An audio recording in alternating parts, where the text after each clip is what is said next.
বাঁকুড়ার বড়জোড়ায় নজর রাখতেই হচ্ছে, তার কারণ খনি এলাকায় মানুষের জীবন ওষ্ঠাগত। কেন বলছি ওষ্ঠাগত?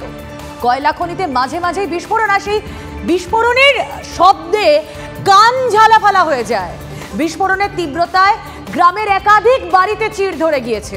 বিস্ফোরণের জেরে উড়ে আসছে কয়লা ও পাথরের চাই। খনিতে সাইরেন বাজলেই ঘর ছেড়ে পালাতে হচ্ছে মানুষকে। প্রায় 1 দশক আগে দামোদরের তীরে এই খোলামুখ খনির খনন কাজ শুরু হয়।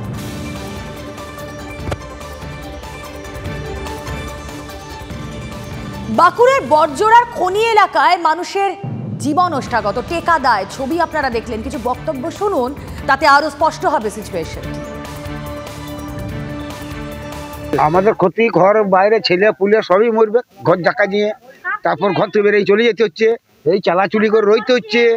কিছু বলতে গেলে বলে থানা পুলিশ কেস, 2টো করে কেস দিয়েছে। ঘর ধরুন কাঁপে, আবার ঘর পুরো পড়ে যাবে। আমাদের তো আর ভালো ঘর নয়, টালির ঘর, মাটির ঘর, যেটি দিয়াল ফিয়াল পড়ে যায়, চারিধার ফাটা, বাচ্চা নিয়ে মরে যেতে পারি। বাবা পাথর, এরকম বড় বড় পাথর পাখির মতন উড়ে আসবে গোঁ করে। স্থানীয় প্রশাসনের অবশ্যই যে এনভায়রনমেন্ট ডিপার্টমেন্ট আছে তাদের সঙ্গে কথা বলা উচিত এবং এনভায়রনমেন্ট ক্লিয়ারেন্স নিয়েছে কিনা এটা দেখা উচিত। ওনাদের আতঙ্ক থাকা স্বাভাবিক, কিন্তু কর্তৃপক্ষ এই ব্যাপারে এবং প্রশাসন, জেলা প্রশাসন বিশেষ করে ব্লক প্রশাসনের সঙ্গে সহযোগিতা করে এই বিষয়ে বহু স্তরে আলোচনা হয়েছে এবং আশা করি এটা মিটে যাবে। কিছু এখনো পর্যন্ত আমার নলেজে নেই, তো আমি লোকাল প্রশাসনের কাছে খবর নিয়ে এর ব্যবস্থা করব। ভাবতে পারছেন কি দুর্দশা? সেখানে সাইরেন বাজলেই সাধারণ মানুষ তারা বাড়ি থেকে বেরিয়ে যাচ্ছে। এই ছবি আমরা বাঁকুড়ায় যেরকম দেখছি, সেরকম খনি আতঙ্কের মধ্যে দিন কাটছে আসানসোলবাসীরও।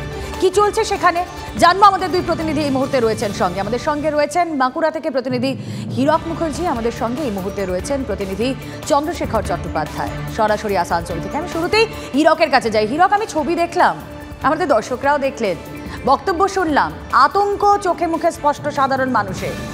প্রত্যেকেই সুরাহার কথা ভাবছেন, কিন্তু আমি সিরিয়াসলি দেখে বুঝতে পারলাম না এটা আসলে একটা গ্রাম না যুদ্ধক্ষেত্র।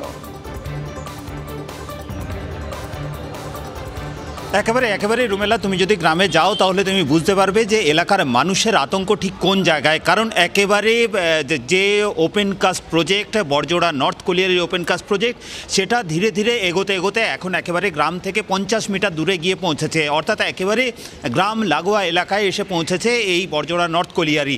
আর এই নর্থ কলিয়ারিতে প্রতিদিন প্রতি মুহূর্তে বিস্ফোরণ হয়, যে বিস্ফোরণের তীব্রতা এতটাই যে তার প্রভাব পড়ে গ্রামের একের পর এক বাড়ির দেওয়ালে বড় বড় ফাটল তৈরি হয়েছে, চাঙড় খসে পড়ে বিস্ফোরণের তীব্রতায়।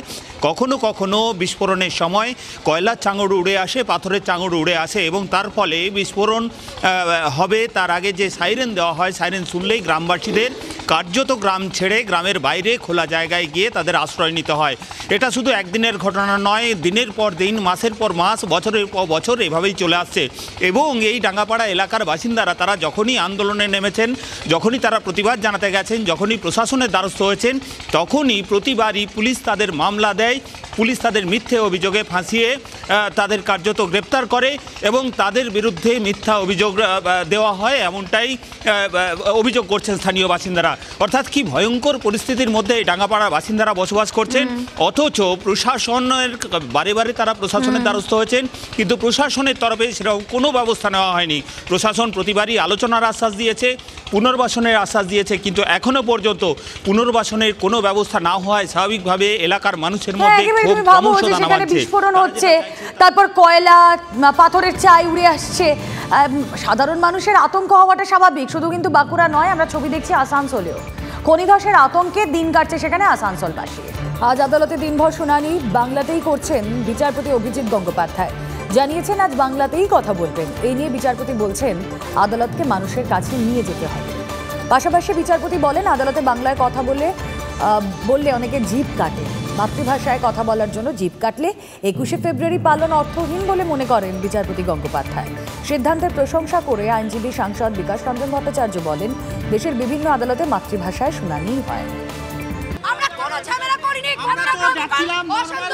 প্রোটোকল মেনটেন করে মেল করে বিকাশ ভবনে জানিয়ে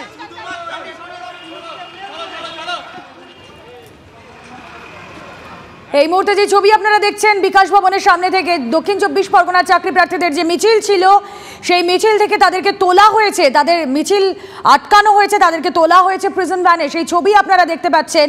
এই মুহূর্তে বিকাশ ভবন অভিযানে বাধা, ধরপাকড়, পুলিশি ধরপাকড়ের ছবি আপনাদের সামনে। কিছু বলছেন চাকরি প্রার্থীরা, একটু শোনা যাক।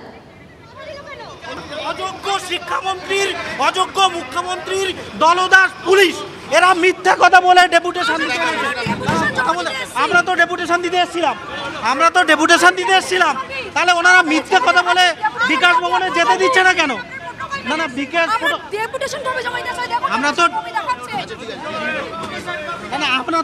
বিকাশ ভবনে ডেপুটেশন তারা দিতে এসেছেন এমনটাই বলছেন চাকরি প্রার্থীরা। তারপরে পুলিশ তাদের বাধা দিয়েছে, তাদেরকে আটকে দিয়েছে। আরো ডিটেইলে জানাবেন অঞ্জন রায়, রয়েছেন সরাসরি একদম বিকাশ ভবনের সামনে থেকে। অঞ্জন, দেখো, আজকের এই চাকরি প্রার্থীরা তাদের দাবি করছেন যে 2009 থেকে তারা প্যানেলভুক্ত হয়ে রয়েছেন, অথচ সরকার তাদের চাকরি দিচ্ছেন না। আদালতের আদেশ আছে যে তাদেরকে চাকরি দেওয়ার, তা সত্ত্বেও সরকার কিছু করছেন না। আজকে তারা এসেছিলেন এই দক্ষিণ 24 পরগনার চাকরি প্রার্থীরা, যাদের প্যানেলের নাম রয়েছে, তারা শিক্ষামন্ত্রী এবং শিক্ষা সচিবের কাছে ডেপুটেশন দিতে চেয়েছিলেন, কিন্তু পুলিশ তাদের বিকাশ ভবনের মুখে আটকে দেয় এবং এরপর একটি গাড়ি নিয়ে এসে তাদেরকে তুলে নিয়ে চলে যায়। তাদের দাবি যে কেন তাদের গ্রেফতার করা হলো, তারা তো শুধু ডেপুটেশন দিতে এসছেন, কোনো বিক্ষোভ তারা করছেন না, তবুও কেন চাকরি প্রার্থীরা এইভাবে সরকারের পুলিশের দ্বারা হেনস্থা হলেন, তারা প্রশ্ন তুললেন। নজর থাক আপাতত। ধন্যবাদ।